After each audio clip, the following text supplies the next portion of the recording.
the yards that Connor got. Wait a minute. They didn't make the playoffs. So are Didn't we blaming the fact that the Pittsburgh Steelers didn't make the playoffs on James Conner? I'm telling you that the reason that they didn't is because they didn't have Le'Veon Bell. And Le'Veon Bell, everybody thinks everybody's interchangeable. Oh, it doesn't matter. Just put James Conner in. Don't tell me that. Did they make the playoffs? That is not at all what I'm saying. Did they make the playoffs? They did not make the playoffs. Right. Would they have made the, no, I'm asking you. Answer my question first. Would they have made the playoffs if Le'Veon Bell was on that team? I believe so, absolutely. There's no doubt about it. So the same thing with the Cowboys. The question isn't, is he interchangeable for Ezekiel Elliott? That's not the question. He's saying, will he be able to carry the load? Yes. No. Ezekiel's a 3-down guy, Greg. He blocks, he catches passes, he runs the football. Come on, There's only 3 of those in the league. Let's be realistic. When Jerry Jones is talking about carrying the load, he's not depending on Tony Pollard to carry the ball 25-plus times and to catch the ball out of the backfield. Would that be special, and would that put him in a great position moving forward for his career? Yes. But realistically, is that what Jerry Jones is really believing? Absolutely not.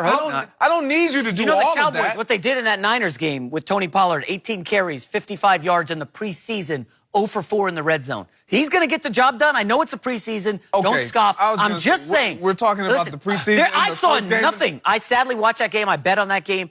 I saw nothing from Tony Pollard. And I like him as a scat back coming out of the backfield catching some passes, but he is not a carry-the-load guy. I hope you never watched me in the preseason. I did watch you in the preseason. But Greg, this is the other thing.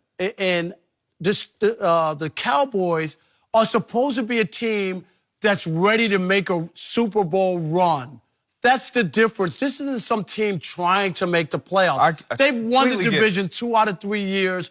They're set up. They got Amari Cooper, right, to start the season, not to join them in progress. They got a top running back in Ezekiel Elliott. Dak Prescott works when he has all of his pieces together.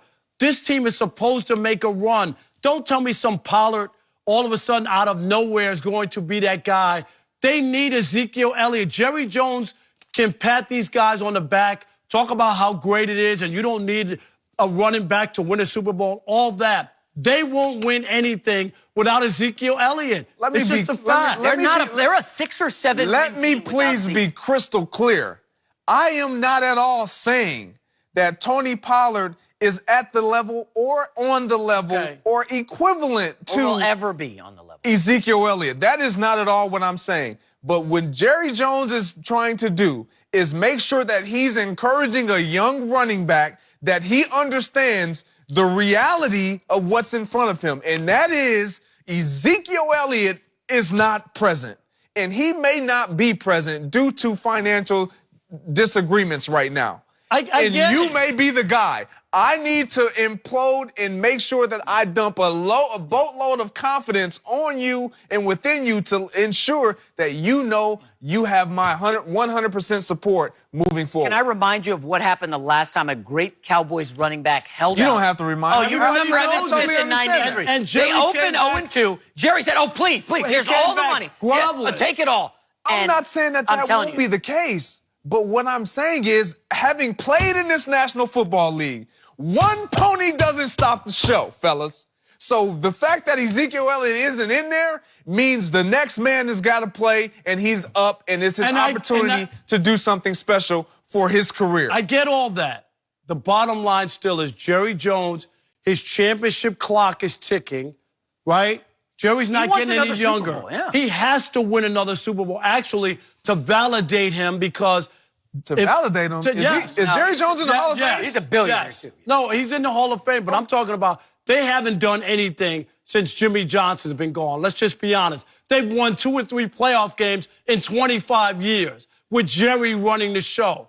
Jerry wants to win another Super Bowl. This is his best team and best situation. Jerry will come around. Jerry's the same guy who tried to run a coup, right, against the commissioner for Ezekiel Elliott. And now all of a sudden, he's going to play hardball. He needs Zeke. He knows he needs Zeke in order Rob, I got a new question for you, kind of spinning off both of this. You were willing to say Dak needs the money.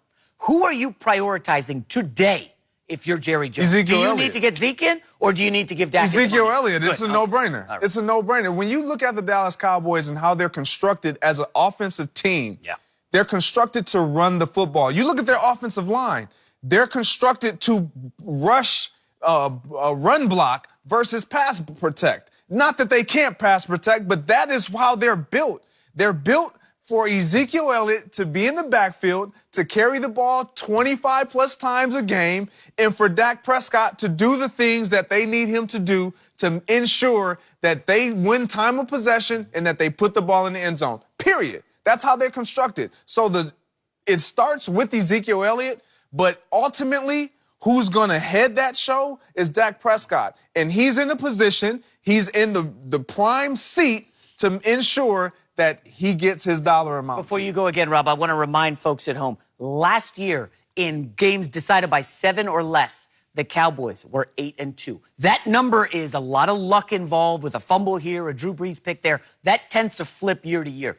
The Cowboys could be a 6 or 7 win team this year. Well, That's the reality. There's no doubt about it. There's a lot of people who are down on the Cowboys despite their talent. Some people have them ranked 13th, 16th in the league, which I'm a little surprised by. But I understand Philadelphia, I think, is a better team. By far. On paper, going in, and they should win the division if people stay healthy. I do believe that. But I agree with you that it's Ezekiel Elliott that makes this team move and will give them the best chance to win. Not that Dak can't help them along in that process, but it is about the running back. And that's why Jerry's crazy to even mess with this, because if he misses a couple games, it's more than that. Then if you miss, say you lose games you're supposed to win, it could be the difference between winning a division and having a wild card on the road. Those are huge games in a division where the Eagles are going to be good and you have some other teams that are going to fight it out. And to back it up, Stephen Jones is quoted during the season as saying Zeke is the straw that stirs the drink. I think we all agree here. They need to get Zeke in badly, and he still has 2 more years left on his deal. It's getting ugly in Dallas. But he needs to get paid from the standpoint that the CBA, the collective bargaining agreement, doesn't work for running backs. No. It just doesn't, Greg, right? Because they have control. It works, honestly, if you're a first, second, third round pick, primarily a first and second round pick, it works against you because you have the option the year that your team can pick up. So when I look at, again, you look at the Dallas Cowboys, are they in a good position? Yes.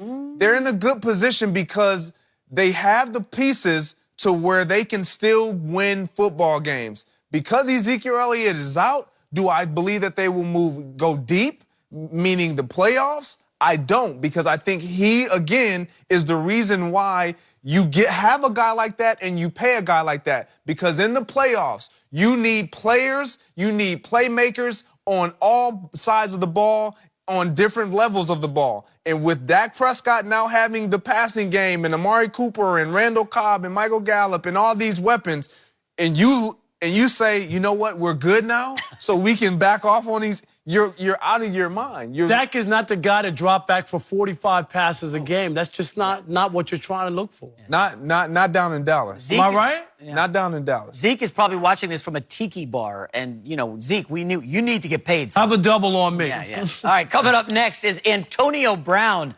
Oh, boy, this guy. Let's go, AB. His helmet issue the right way. We'll discuss that next. And don't forget, you can check us out every day on the Fox Sports channel on Sirius XM. We'll be right back.